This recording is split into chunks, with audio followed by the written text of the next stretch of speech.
हाल ही में संपन्न हुआ हरियाणा विधानसभा का मॉनसून सत्र, जो कि एक 4 दिवसीय सत्र था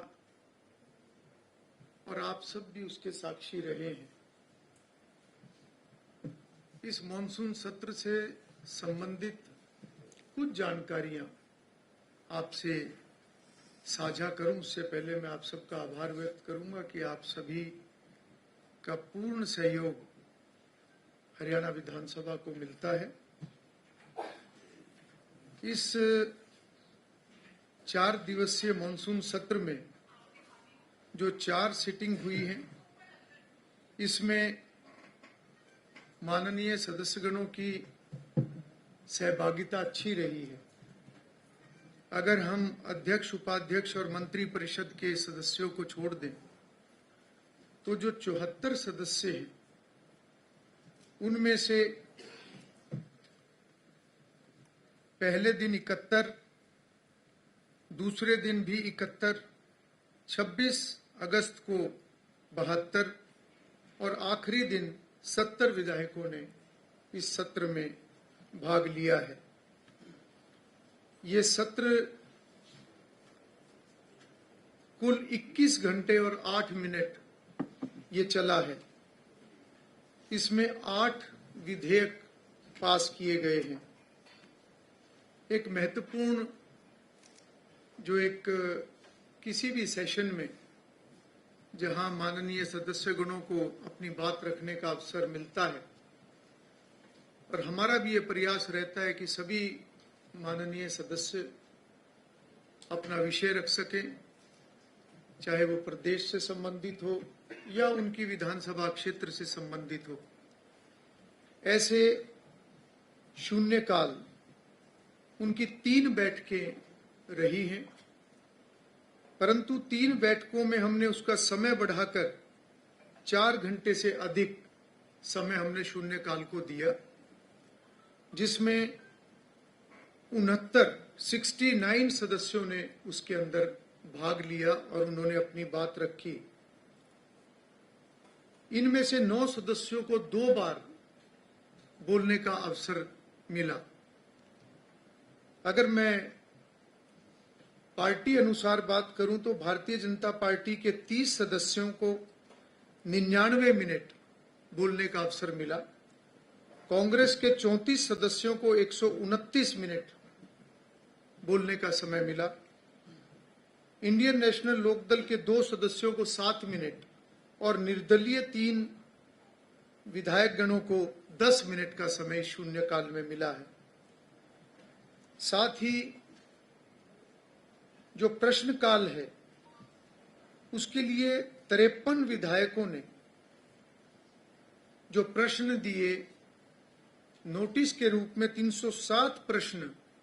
हमें प्राप्त हुए, जिसमें से 194 प्रश्न जो है वो स्वीकार किए गए और ड्रॉ निकालने की एक प्रक्रिया रहती है। उनमें 80 प्रश्नों में से 56 प्रश्न कार्रवाई में शामिल किए गए। इनमें भारतीय जनता पार्टी के 23 सदस्यों के, कांग्रेस के 27 सदस्यों के तथा इंडियन नेशनल लोकदल के 2 व निर्दलीय 1 विधायक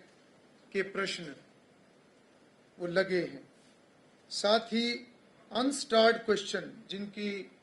सदन के अंदर चर्चा नहीं होती परंतु उनका जवाब सदस्यगणों को सरकार द्वारा दिया जाता है, ऐसे 160 प्रश्न हमें मिले थे, जिसमें से 132 एडमिट हुए। 130 प्रश्नों का जवाब माननीय सदस्यगणों को दिया गया। इसी प्रकार से ध्यान आकर्षण सूचनाएं, जो एक बहुत महत्वपूर्ण डिवाइस हमारे विधायिका के अंदर होता है, जिसको कॉलिंग अटेंशन भी हम कहते हैं, ऐसे 40 ध्यान आकर्षण सूचनाएं हमें प्राप्त हुई, जिनमें से 5 विषयों पर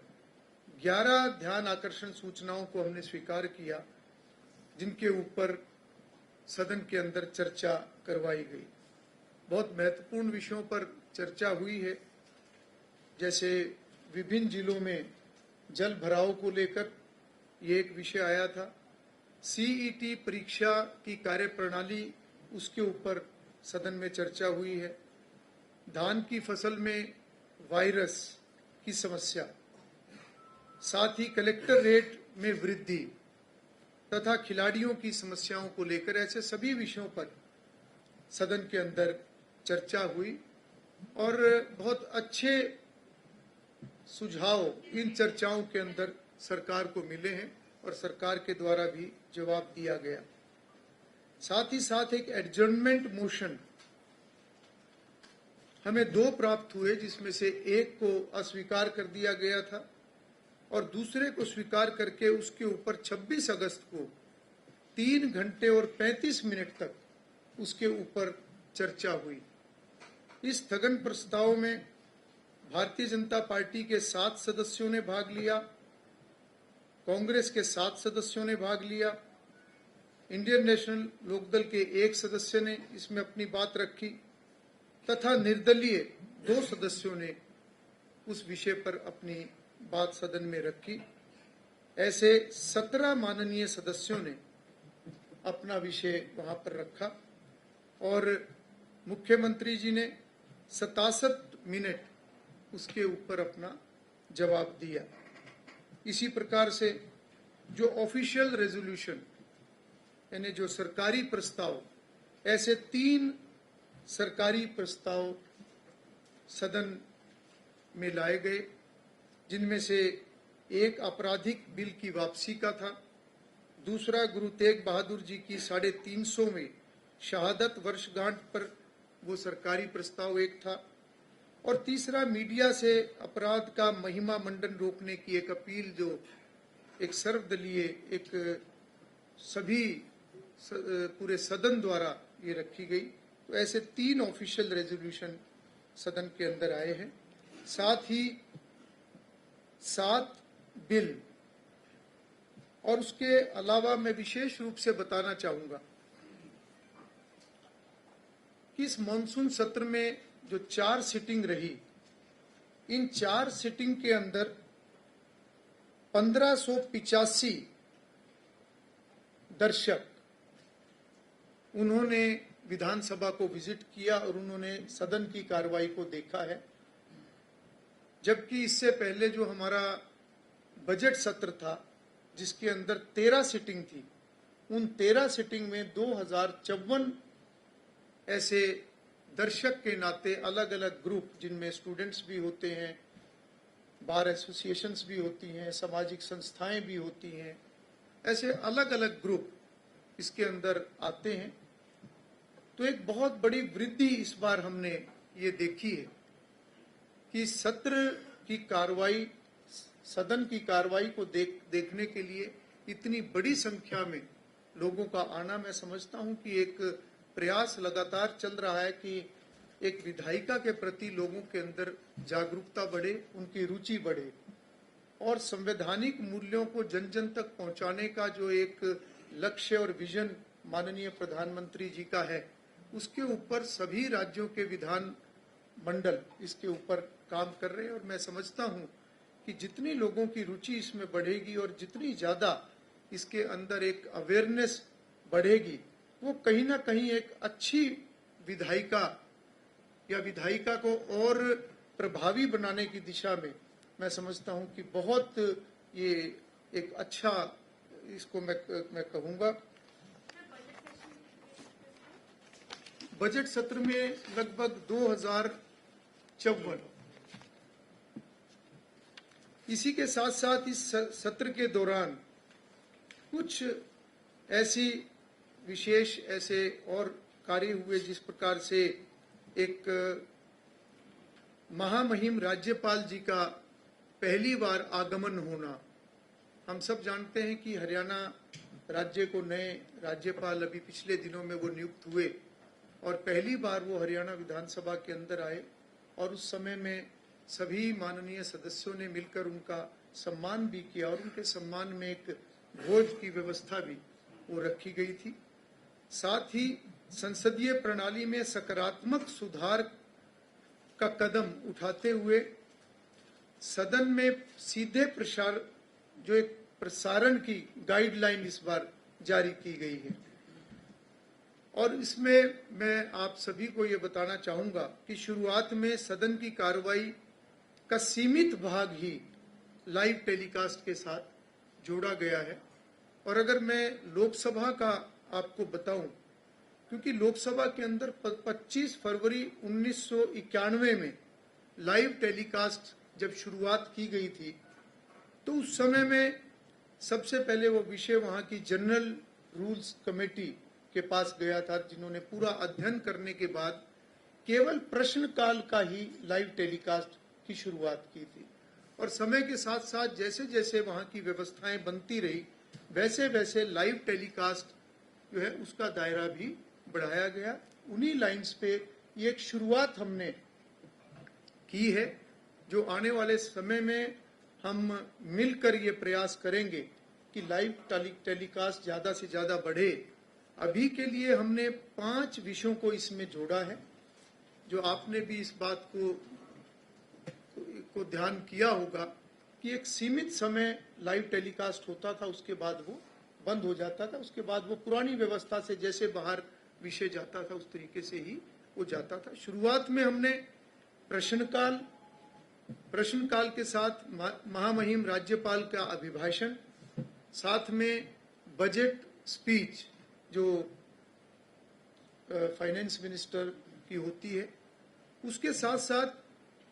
मुख्यमंत्री जी का जो एक जवाब होता है, चाहे वो बजट के ऊपर है या वो गवर्नर एड्रेस के ऊपर है, उसको इसमें लिया गया है। और 5वां विषय जो इसमें जोड़ा है, वो अध्यक्ष द्वारा कोई भी किसी प्रकार की ऑब्जर्वेशन अगर आती है जो कि पहले से निर्धारित हो, तो ऐसी अध्यक्ष की ऑब्जर्वेशन को भी लाइव टेलीकास्ट किया जाएगा। तो ऐसे 5 विषयों को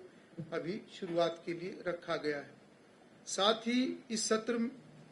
में पहली बार समापन के अवसर पर राज्य गीत जो है वो सदन में चलाया गया। और मैं समझता हूं कि एक बहुत अच्छी एक शुरुआत हुई है, जो कि बहुत पुरानी एक डिमांड राज्य भर से आया करती थी, जिसके ऊपर काफ़ी समय से एक प्रक्रिया चली हुई थी। और बजट सत्र के अंदर इसको सदन ने पास भी किया था, तो उसको पहली बार इस बार चलाया गया है। और साथ ही राज्य गीत जब चला तो उस समय का अनुशासन, गंभीरता और उसके प्रति एक सकारात्मकता, ये बहुत अच्छी एक पहल इस बार हुई है। साथ में 26 अगस्त को एक अवेयरनेस के नाते, जन जागरण के नाते उसमें सहभागिता करते हुए नशा मुक्ति का संदेश देने के लिए साइक्लोथॉन का आयोजन हरियाणा विधानसभा द्वारा किया गया, जिसमें प्रदेश के माननीय मुख्यमंत्री, मंत्रीगण और काफ़ी संख्या में विधायक गणों ने उसके अंदर हिस्सा लिया है। साथ ही इस विधानसभा सत्र के दौरान कुछ घोषणाएं भी हुई हैं, खासतौर पर संसदीय नियमों और परंपराओं के अनुसार स्थगन प्रस्ताव पर चर्चा, इसके ऊपर भी एक विषय वहां पर आया। साथ ही श्री विठल भाई पटेल, जो कि पहले स्पीकर हमारे देश के रहे हैं, और आज़ादी से पहले जब ब्रिटिश राज यहाँ पर हुआ करता था, उस समय में वो स्पीकर इलेक्ट हुए थे। और उन्होंने जिस प्रकार से एक संसदीय सुधारों को लेकर उन्होंने बहुत सारी पहल उस समय में की थी, जिनका अनुसरण आज भी पार्लियामेंट और अनेकों सभी विधानमंडल उनको फॉलो करते हैं। तो उन द्वारा लागू किए गए संसदीय सुधारों का स्मरण इस बार किया गया। और ये भी तय किया गया कि आने वाले समय में हम हरियाणा विधानसभा के अंदर उनसे जुड़े हुए विषयों को और उनके जीवन के बारे में एक प्रदर्शन हम यहाँ पर करेंगे, उसको प्रदर्शित हम करेंगे। साथ ही